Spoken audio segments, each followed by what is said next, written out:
ఇక 30 సంవత్సరాల సుదీర్ఘ రాజకీయ జీవిత చరిత్రలో సర్వే సత్యనారాయణ మీద ఒక్క మచ్చన్న ఉంటే చూపిరా బాబు కేసీఆర్ అని నేను ఈ సభాముఖంగా అడుగుతున్నా. స్థానికత గురించి వచ్చినప్పుడు నేను ప్రశ్నిస్తా ఇప్పుడు కేసీఆర్ని, అసలు నువ్వు ఎక్కడోనివిరా బాబు కేసీఆర్? నువ్వు తెలంగాణ బిడ్డవేనా? నువ్వు తెలంగాణలో పుట్టినవరా నాయన? నీ పూర్వోత్తరాలు నేను తీపిస్తున్నా. వారం 10 రోజులలో నేను డిక్లేర్ చేస్తాను నువ్వు ఏడ పుట్టినవు. ఇక విజయనగరమా ఏడనా నేను చెప్పా, ప్రజలే చెప్తారు. నేను రిపోర్ట్ తెప్పిస్తున్నా, బయట పెడతా. నువ్వు పోయి మెదక్ల కంటెస్ట్ చేస్తావు. నువ్వు మెదక్ల ఎమ్మెల్యే అవుతావు, మెదక్ల మంత్రి అవుతావు, నువ్వు మెదక్ల ఎంపీ కూడా అవుతావు, నువ్వు కరీంనగర్కి ఎంపీ అవుతావు, నువ్వు మహబూబ్ నగర్ కూడా ఎంపీ అవుతావు. నీకు వర్తించదా స్థానికత? నీకు వర్తించదా స్థానికత? నీకొక రూల్ నాకొక రూల్ ఆరా బాబు కేసీఆర్. బావకైతే మంత్రి ఇచ్చినావు, అన్నకు మంత్రి ఇచ్చినావు, నాకేమి ఇచ్చినావు?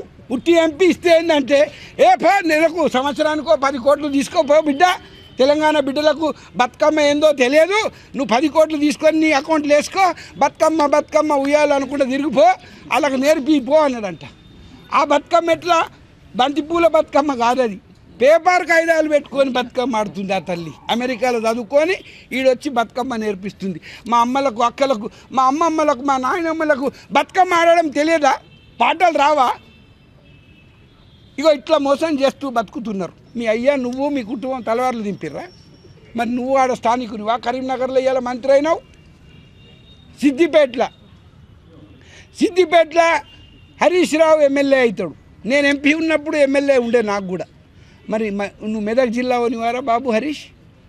నువ్వు కాదే. మీకు, మీ కుటుంబానికి, మీ చుట్టాలకు, పక్కాలకు ఎవరికి వర్తించని రూలు స్థానికత అనేది మీకు వర్తించదు. నేను స్థానికుని కాదా?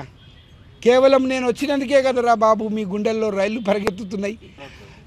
చిల్లులు చేసిండండి, రూపాలను చిల్లులు చేసి ఇది వెళ్తుందా అని ఈ సర్వే సత్యనారాయణకు ఆ చిల్లని రూపాయికి మరి కంపేర్ చేసిండు. చెల్లని రూపాయి ఎట చెల్లదో మల్కాజ్గిరిలో చెల్లనోడు సర్వే సత్యనారాయణ ఈడ చెల్లతాత అన్నాడు. అంతే కదా? మరి మీరెట్లా చెల్లుతున్నారా బాబు?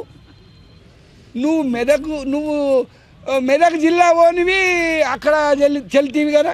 మీ అయ్య ఎక్కడనో పుట్టినోడు ఈడ తెలంగాణలో చెల్లిండు కదా. సరే మీ సంగతి ఇడిసపెట్టుర్రి. చెల్లని రూపాయి అని నువ్వు నోటును దించి ఈ విధంగా చేసినావు అంటే రిజర్వ్ బ్యాంకు రూల్స్ రెగ్యులేషన్స్ ప్రకారం, గైడ్ లైన్స్ ప్రకారం అది క్రైమ్.